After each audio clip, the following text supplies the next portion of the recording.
All right, it's 2 o'clock. Let's get started. So welcome everyone and thank you for joining us to get specific on local sheet metal pathways. My name is Amber Klingner and I'm the Associate Director of Partnership and Data Management at All Hands Raised. This is part 3 of our Blueprints for Our Future series designed to improve, clarify, and create better pathways to careers in the construction and manufacturing industries. You can find materials from parts 1 and 2 on the All Hands Raised website. We would also like to extend thanks to IAM Boeing, Walsh Construction, and Mortensen for sponsoring this series. Back in February, we zoomed in close on accessing electrician trade pathways. If you hadn't had a chance to check that out yet, that can be accessed again on the All Hands Raised website. Today, we will be spotlighting the skilled trade of sheet metal work, which also includes HVAC. Our speaker today is Kimberly Ferris, Director of Apprenticeships for Associated Builders and Contractors of the Pacific Northwest Chapter. She's going to share information about careers in sheet metal and the robust training programs that are offered through Associated Builders and Contractors. We'll also have an opportunity at the end for questions and answers. We will be monitoring the chat, but we encourage you to ask questions using the Q&A function during that session after the presenter. Before I hand off to Kimberly, I just need to share that we had originally planned to have an ABC apprentice share about their experience in apprenticeship, but sheet metal workers are in such demand right now that none of the apprentices ended up having this afternoon available, which, while we're a little sad you won't get to hear a firsthand testimonial, it speaks to why this trade pathway is definitely worth learning about and sharing with students. This slight change in programming should allow us to wrap up a little earlier than anticipated and give folks some of their afternoon back. And so now I would like to introduce Kimberly. All right, thank you so much, Amber, and to everyone at All Hands Raised and our attendees today. I'm really excited to be here. As mentioned, my name is Kimberly Ferris. I'm the Director of Apprenticeship for Associated Builders and Contractors. We have 6 apprenticeship programs. The one I'm going to be highlighting today is our Sheet Metal Apprenticeship Program. Amber, can you give me a thumbs up? Does my slide look okay? Wonderful. Let's jump in.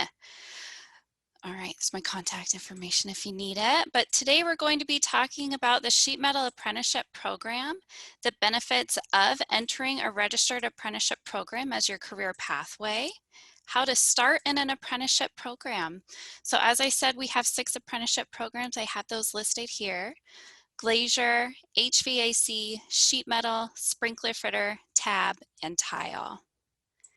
The top 5 reasons to get into a career in construction is number 1, the construction industry is one of the largest growing industries in the United States. Just driving down I-5 or 205, you can see that construction is on the rise in the Portland metro area, and those jobs need to be filled with apprentices and tradespeople. So as long as there is a modern civilization in this country, there will be a need to build, repair, remodel homes, commercial building, roads, and infrastructures. There is a large skills gap that's already begun and looming to get bigger. There is a large group of tradespeople right now that are set to retire within the next few years. With that, we need trained tradespeople to fill those roles that will soon be vacant. That starts with apprenticeship. Getting started now and learning the trade inside and out from a seasoned professional and being able to take over that role. Unlike other industries, the majority of construction installation cannot be built in other countries. So that brings me to number 3. These jobs are available here in the United States. It's not something that can be outsourced. You cannot build a commercial building in another country and ship it over to the United States. These are jobs that need to be filled here, and it's something that is readily available, especially in Oregon with our giant commercial and residential boom that's happening right now. Reason number 4 is that this trade offers an incredible sense of accomplishment. At the end of the day, you can sit back and see what you've built and restored and created with your hands and with your skills. One of the stories that I love is a former apprentice was working on the Selwood Bridge project, and they were able to bring their kids to come and sit underneath the bridge and look up and see the work that they had done on that. I love what I do, but nobody's cheering for me for how many emails I send in a day. So joining the trades is an incredible way that at the end of the day, you can see exactly how much you have accomplished. Number 5 is the construction industry is constantly evolving. There are a variety of different trade avenues that you can take that pertain to your skill set and your interest. So computers, engineering, drone piloting is a big trade that's coming up. These are all things that you can do that are going to support careers in construction. To become an apprentice, these are a couple things you need to get started with now. So to apply to an apprenticeship program, first, you'll need your high school diploma or GED. This is a minimum qualification for most apprenticeship programs. There also may be math or skills grades that you'll need to acquire. For most of our programs, Algebra 1 with a C or better for 1 year is a requirement. If that's not something that you got in high school, there are programs that you can do like Work Keys, which is a test through ACT, or you can take a math placement test score at a local community college to satisfy that requirement. Another thing you'll need to be a successful apprentice is a reliable transportation. So whether having a driver's license and reliable car of your own, or somebody that is very nice and commits to driving you to all those days of work, transportation is key. The bus cannot be your reliable transportation because sometimes you might be working on a job site where there's no roads built there yet. So reliable transportation is a necessity, and if you need assistance getting your driver's license reinstated, or if you need assistance with getting a vehicle, there are programs help you to assist with that. Good attitude and work ethic is a big part of being a successful apprentice. Most of our employers say that the #1 reason they fire somebody is because they didn't have a good attitude on a job site. So what that means is you're going to need to show up on time and ready to work. That means you're warmed up, you have the tools you need, you're geared up, and you're ready to start work at the time specified. It also means having a yes attitude and working as a collaborator on your team. A lot of this work is team work, so working together and not being argumentative. You're going to need to collaborate and switch ideas off of each other and find what's going to be the best way to get the job done. Also have a professional attitude. Be careful what you say on a job site and make sure that you're having a welcoming and inclusive environment. Also have a professional online demeanor. We are in 2021, and the first thing many employers do when they're scheduling interviews is look you up online. So make sure what you're posting, the photos that you're showing are professional and not something you're going to be embarrassed by or something that might exclude you from getting an interview. And then I also will say, keep the cocky at home. As an apprentice, you're going to be learning from seasoned journey level technicians who've doing the trade sometimes longer than you've been alive. So listen to what they're saying, ask questions, have a good attitude, and learn from them. That will help you be a successful apprentice.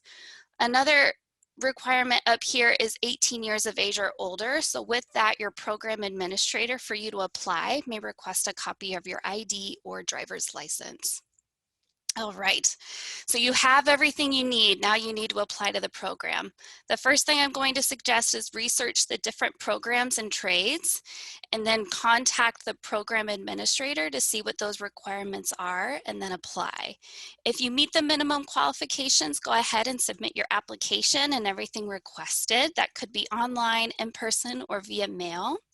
If you do not meet those qualifications, talk to the program administrator about what you can do to help with that. So whether it is taking a Work Keys exam or talking with your local workforce center about how they can help you get your GED or your driver's license reinstated.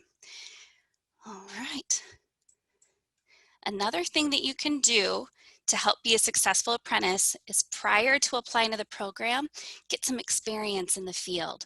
So what that means is you can do a pre-apprenticeship program after you graduate high school, or if your high school may offer a pre-apprenticeship program while you're doing your studies. I have a few of our favorite pre-apprenticeship programs listed on this slide. Portland Youth Builders, Constructing Hope, Oregon Tradeswomen, Portland Community College has a pre-trades apprenticeship program. Chemeketa also offers a pre-apprenticeship trade program. Job Corps offers a program. ROTC, your high school or other local community college may have CTE courses that you can take for pre-apprenticeship that'll help you get into the program. I do want to put another plug for pre-apprenticeship. Later I'm going to be talking about our ranked list. I do want to mention that if you are a graduate of a pre-apprenticeship program, that certificate skyrockets you to the top of the ranked list. So if you're applying to a program such as HVAC, plumbing, or electrical, which is known for having an extremely long wait list, having that pre-apprenticeship certificate is your ticket to go to the top of the list. And if you have any more questions about how to get in contact with a pre-apprenticeship program, just let me know and I can connect you with that program administrator. As I mentioned, you can also take trade-related classes at local community college. So that could be a trades fundamental class, basic safety, OSHA classes. Those are available from local community college.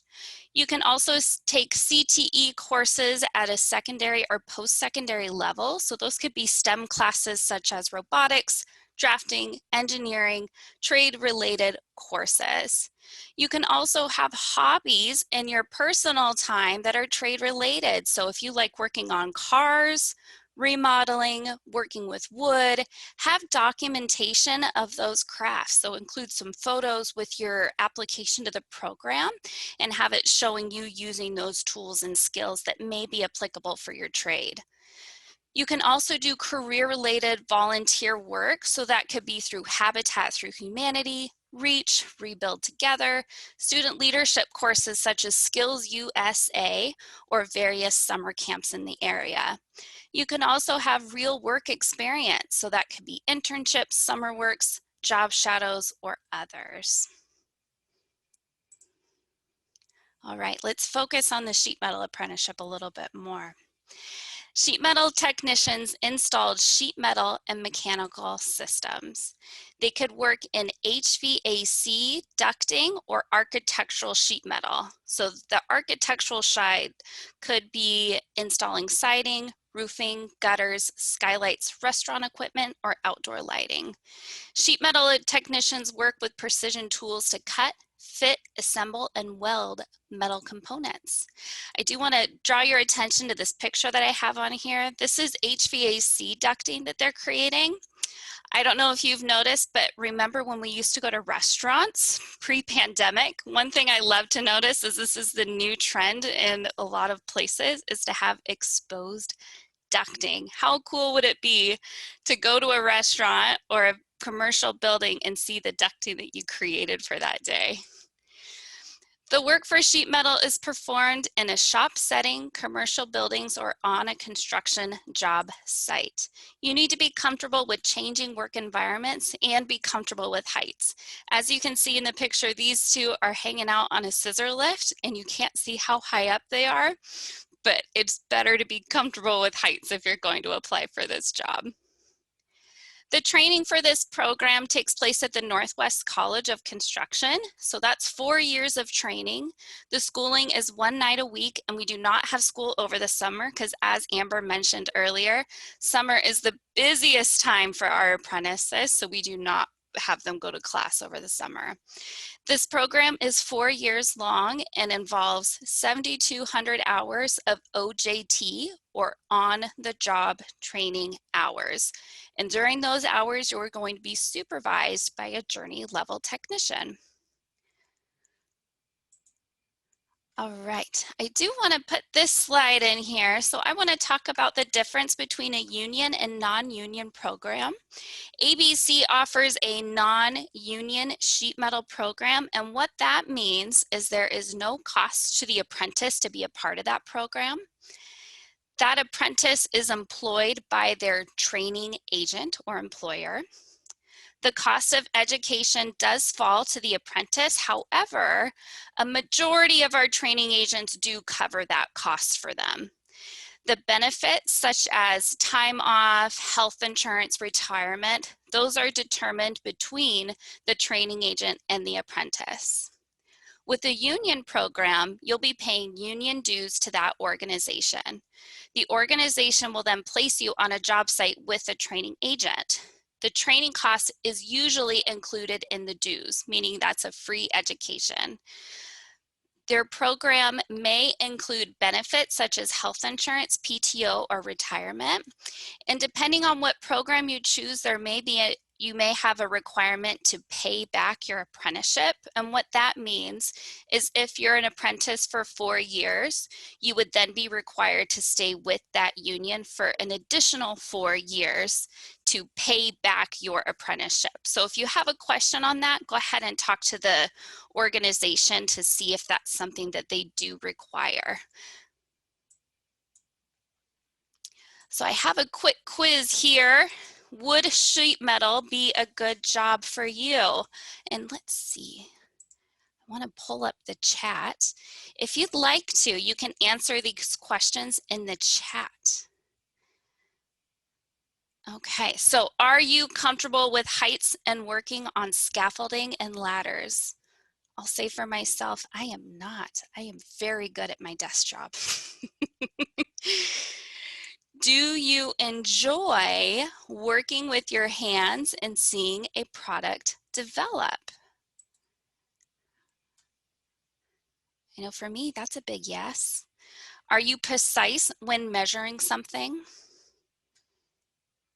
I am not, even when it comes to baking. Are you able to make quick calculations and decisions? And can you lift up to 50 pounds? So if you answered yes to those questions, then sheet metal would be a terrific trade for you. Let's talk more about how to apply to the program. So first, you're going to apply online, and that's at our website, abcpnw.org.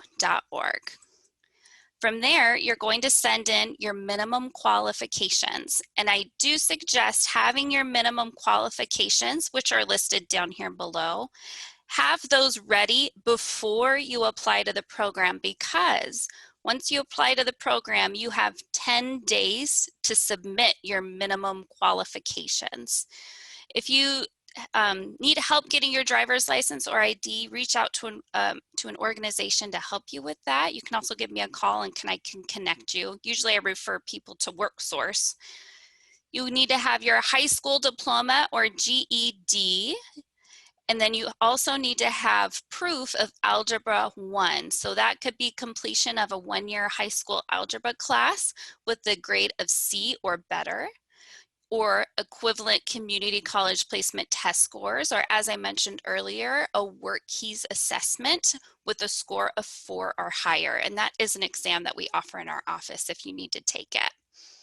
So after you apply to the program and submit your minimum qualifications, you will attend an orientation, which due to the pandemic, we're doing virtually, and then you'll also do an interview. You could do that over the phone. It only takes about 5 minutes. And then after you have that completed, our office is going to score your application, your documentation, and your interview. That combined score will place you on the ranked list. As employers reach out to us to ask for new apprentices, we take the top names off the list and send them out for an interview. When you get hired on with an employer, then you will be officially dispatched as an apprentice. And that means you'll start attending classes and logging your hours. All right, so I have this step-by-step here for applying to the program. Make sure you apply legibly. So if you're doing a paper application to a different program, make sure we can read it. Make sure there's no typos if you're submitting it online. You'll need to have a valid driver's license and or ID. High school diploma. We also request a high school transcript with an Algebra 1 grade on there. If you have any CTE classes that you've taken in high school, there's extra points for that. If you took a pre-apprenticeship program and have a certificate, include that certificate with your application. If you have any documented work experience, submit that with your application. And that documented work experience does not need to be construction related. So if you worked retail or fast food, please still submit documentation of that work experience if it's been 6 months or longer. That will give you points on our ranked list. And the reason we ask for that is because it shows two things. It shows longevity, that you're going to stay with an employer for longer than 6 months. And two, it shows hireability, that you're able to get a job.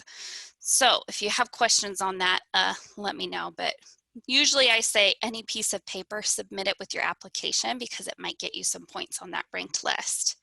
If you have any military service records, include those with your application. And then if you have any certifications, go ahead and send us a copy. So that could be first aid, forklift, welding, OSHA 10, anything construction related, go ahead and send it our way. And then after you apply, there's going to be an interview. And I'd like to take a moment to do a pop quiz on what those interview questions are going to be, and then rehearse your answers for those. So the questions that we ask during our interview, the number one question is, tell me about the best job you've ever had. Why do you think I ask that? I'm asking that because I want to see if the best job you've ever had is because you liked the team, you liked working as a team player, or if it's something construction related, I'll love to hear that. But it gives us a little insight to who you are as a person and who you want to be for your career. The next question I'm going to ask is, tell me about a work situation where you were in conflict with someone and how you were able to resolve it. The reason I ask that question is because I want to make sure that when you're going out onto a job site, you're going to be able to collaborate, that you're not going to say, well, they said this, so I punched them and walked off the job site. That's not the kind of apprentice we want to have. We want to make sure that you're able to talk it out and that you're able to collaborate and come to a solution that works for everybody. The next question I ask is, this trade is physically demanding. There will be tasks requiring strength and coordination. What do you do during a typical week to stay fit? The reason I ask that question is that this trade, all trades, are very active. I want to make sure that you've prepared your body to be able to do the job. If you answer this question and say, I don't do anything, you will get a 0, which will affect your score on the ranked list, and it might prevent you from getting sent out to a job for a little while. So do something now to prepare for that. The next question is, what interests you most about becoming an apprentice in the trade? The reason I ask this question is because I want to make sure you've done your research, that you know what program you're applying to, why it will be a good career for the rest of your life, and that you've done your research on what it means to be an apprentice. The next question I ask is, becoming an apprentice will require an investment of your time and resources over the next 4 years. You'll be working full-time, attending classes, and completing homework assignments. What is your plan to be successful? This is the most important question we ask. I included this question in our interview because I want to make sure that you understand that this is a 4-year commitment and that you've made plans now to ensure that you're going to be successful and that you'll make it for the full 4 years. That you've made time to work full-time in the trade and that you've also made time for your related training in the field. So before we call you for your interview or before you come into the office for your interview, rehearse your answers and make sure that you're going to do well. And if you have any questions on those ahead of time, just go ahead and give us a call. All right.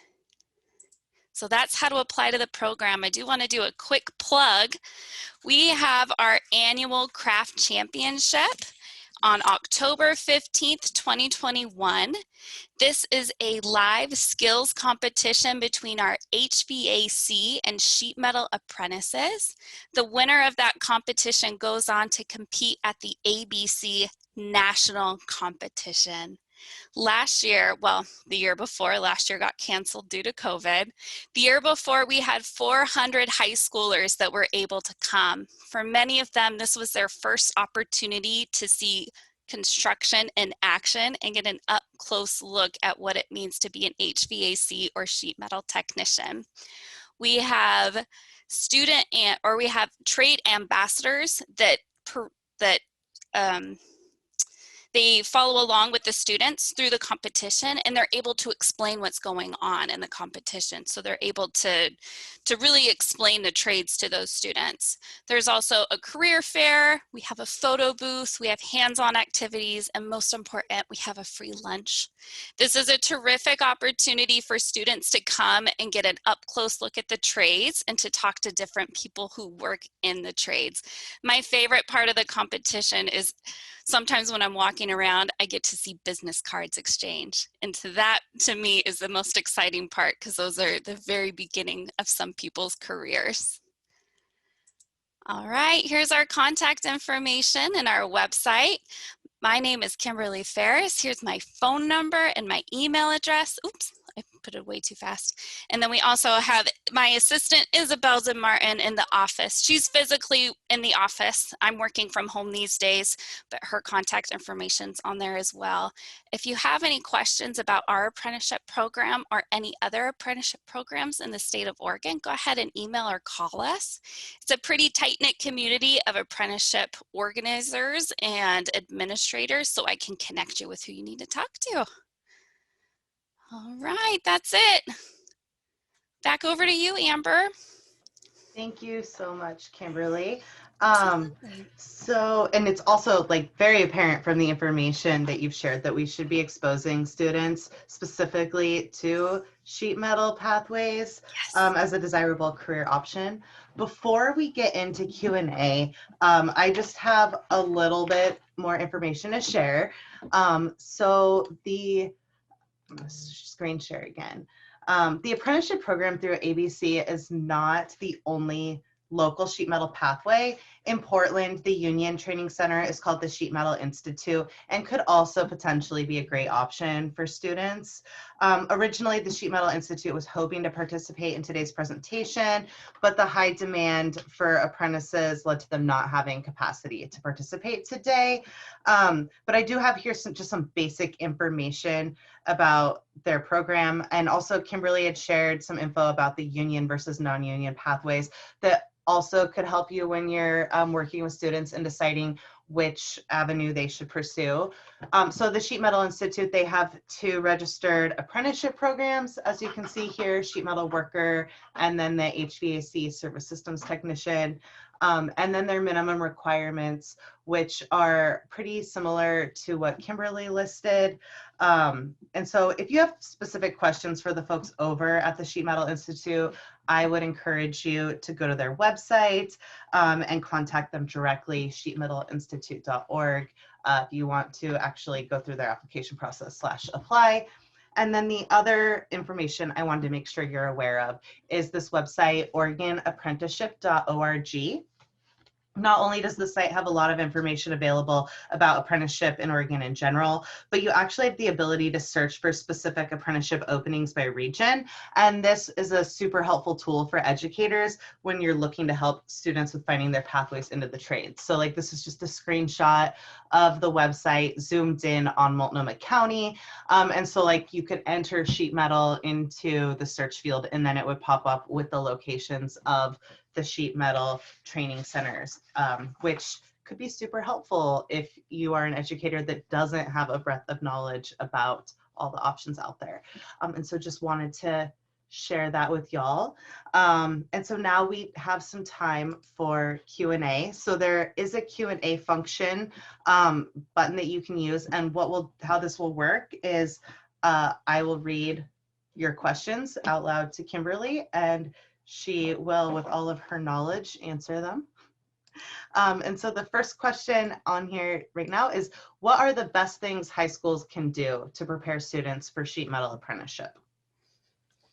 I would recommend the soft skills, like I talked about earlier, the work ethic and having a good attitude. We can teach you how to do sheet metal. That part's easy. It's the showing up on time and having a good attitude. I would also recommend if the school offers CTE programs, even if they're not sheet metal specific, but some of those skills that they learned in perhaps carpentry, or if you have an HVAC program, those are transferable to the sheet metal trade. So encouraging students to do those CTE courses. Thank you. Next question. Do students graduating from high schools with pre-apprenticeship programs have an advantage when applying for an apprenticeship? And like, if so, how can my school get a pre-apprenticeship program? Great question. I am a huge advocate for pre-apprenticeship programs. I have those ones that were listed. There's also a page on the Bureau of Labor and Industry website through the state of Oregon that lists available pre-apprenticeship programs. I highly recommend them for students. Those pre-apprenticeship programs are a survey of all trades, not just sheet metal. They just survey all the trades. They'll have guest speakers come. They'll teach you basic safety, basic job site safety, basic skills that you can transfer onto a job site. It's a huge head start for people who want to get into the trades and they're not quite sure what program they want to go with. As I also mentioned, for the more competitive trades such as HVAC, electrical, and plumbing, they are notorious for having a very long wait list. Having a pre-apprenticeship certificate is going to skyrocket them to the top of the list. If you want to get started with a pre-apprenticeship program at your high school, contact the Apprenticeship and Training Division through the Bureau of Labor and Industry, and they can connect you with someone to help you learn how to get that program started at your high school. There are a few in the Portland metro area who have done it and done it successfully. They also have programs available through local community college, and then there are specific programs that are for women and programs that are available to low-income students as well, and most of them are free of cost. Thank you. A question that came in on the chat. Does some post-secondary college experience, even if it's not CTE focused, strengthen an application or that applicant's initial score? For our programs, only if the college courses are CTE specific does it get you additional points. I'm not going to discourage anyone from going to a college, but if you're using that specifically to get into a trades apprenticeship program, it's usually only if they're CTE focused. Now, that doesn't need to be sheet metal specific. It could be like trades fundamental courses, carpentry, anything like that will get you points for the ranked list.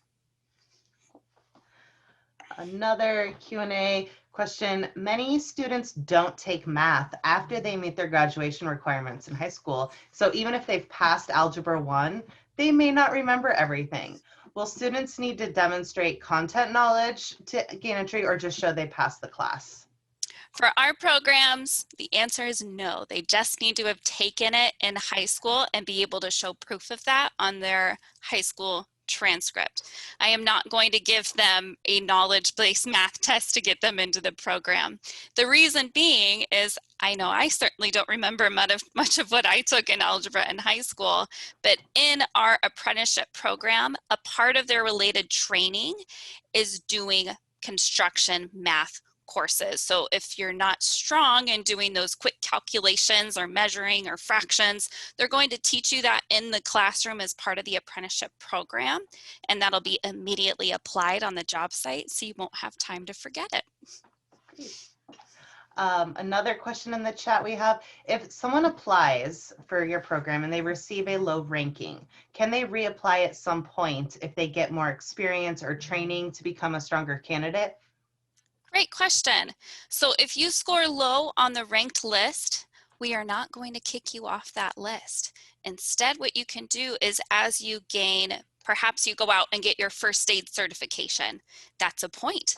You can submit that to our program and we'll be able to add that to your application and adjust your score. So you could apply and be down at the bottom of the list, but then as you submit more documentation through us, you might move up that ranked list. So you're always welcome to add more points to your list. Next question is, I've heard that some apprenticeship programs are connected to certificates and associate degrees at area community colleges. Are any of the ABC programs connected? We are not currently. Our training is done through the Northwest College of Construction, which is not an accredited facility for like an associate's degree, so they would not be able to get college credit. I have heard of other programs that can do that through PCC, Schmeketa, Clackamas Community College. So that would, if that's something that your student is interested in getting in, contact those colleges and see what programs they're affiliated with, which are a terrific opportunity because then that student, after they complete the program, would not only have their journey level certificate, but an associate's degree. What is the average salary for sheet metal jobs in Oregon when you start and then like as you progress over time? Fantastic question. So the average journey level wage for a sheet metal technician, so that's journey level after their apprenticeship, is $30.47 an hour. As a starting apprentice, you will make 50% of what a journey level tech is making. So that would be $15.23 to start out. As that apprentice gains more experience, OJT, and more training, their related training, they will move up their wage, and by the end of 4 years, they'll be making that $30.47 an hour. And what about somebody that has been a sheet metal tech for 10, 20 years? How does that salary increase or change over time? It depends on the employer. I've heard of some people making $50, $60 an hour, which sounds so nice. Next question. Women and people of color are often underrepresented in many of the skilled trades, and they face multiple barriers to entry. Can you speak to how apprenticeship programs, including those at ABC, are addressing this? That's a really good question. We partner with many organizations in Oregon to help recruit minorities and females into our programs. Some of those organizations are Oregon Tradeswomen, IRCO, which is the Immigrant and Refugee Community Outreach, I think is what that acronym stands for. So we recruit from those organizations. We also work with our local resource centers. We're also working to recruit more veterans into the trades. Basically, we need people. We need everybody. So we're recruiting from every avenue we can. We also have built into our apprenticeship program anti-harassment and respectful workplace training for all of our apprentices. And we're working actually right now to offer that to all of our training agents or employers. Next question is, often we focus on seniors in high school because they're the closest to graduation and we want to support their post-high school plans. However, like when you think of students planning on attending four-year college, they're prepped for this pathway from the time they enter high school. How can high schools prepare students for skilled trades pathways, sheet metal and others, starting their freshman year the way they do for college pathways? I would highly encourage everyone to at least explore a career in construction by taking a CTE course. Also, attending our craft championship is a wonderful opportunity for them to see a variety of trades. Like I said, we have a live skills competition for our HVAC and sheet sheet metal apprentices, but during our career fair, we have booths for all of our apprenticeship programs. So we have a tile apprentice that's doing a tile demonstration. The sprinkler fitters are there showing how pipes work, which is fascinating. So with this, going to career fairs, going to the Oregon Tradeswomen has a wonderful career fair, NAWIC has a career fair, but those are an opportunity for them to see and talk to people that are in the trades. I'd also recommend reaching out to local apprenticeship programs like me and others. We can come and do a presentation at your high school. This presentation today was tailored specifically to our sheet metal program. I have another presentation that I do which focuses on all apprenticeship in all of Oregon and how to get plugged into that, which uses many of the slides you saw today. But that's a presentation that we can do at your high school. So if you'd like to schedule that, let me know. And that's a presentation that I can do to not just CTE classes, but if you have other classes as well, we can do that presentation, and we can also do it virtually. Cool. I've heard of a trades portfolio, sometimes called a trades resume. Is this required for entry into apprenticeship? And what's the difference between a trades resume and what we typically think of as a resume for employment? Fantastic. We do not require one. All you have to do is fill out an application and submit the minimum qualifications to the program, and that'll put you on our ranked list. I didn't mention it earlier, but I will now. The sheet metal ranked list has nobody on it, and that is because every time somebody applies, I can get them a job by 5 o'clock. The industry is moving so fast that I can't get applicants fast enough. So we don't require a portfolio. We just need people who are interested in the trades and want to get started in an apprenticeship program.